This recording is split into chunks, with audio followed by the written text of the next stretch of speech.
As the Olympic Games grow closer, the Black and Gold Network checking in with some of our experts on campus here about their sports in the Olympics.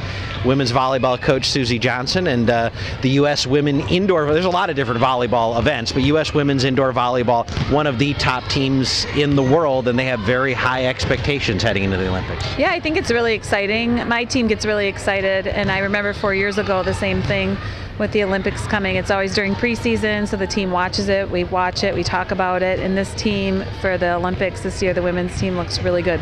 And certainly when you look at some of the individuals, I know even just looking at the roster, I recognize some names that are active or very recently active, even in the collegiate game. Yes, there are older, more experienced players, but there's some very high-level players in the collegiate game or recently in the collegiate game that are excelling on the world stage. Right, they are, and they have various ages. There's somebody that's even close to my age down to some recent graduates. And one particular player, one of the setters they picked, Courtney Thompson, we did play against several years ago. She was at Washington, so it's kind of fun to see that name on the roster. And then the final thing on the women's front is, in many ways, the game will be similar to what people are used to seeing, just probably played a little bit higher above the net, a little more strength and power. Are those really the major differences people would see? Right. I mean, there's a lot of power in Olympics and a lot of defense, though, too, in the women's game.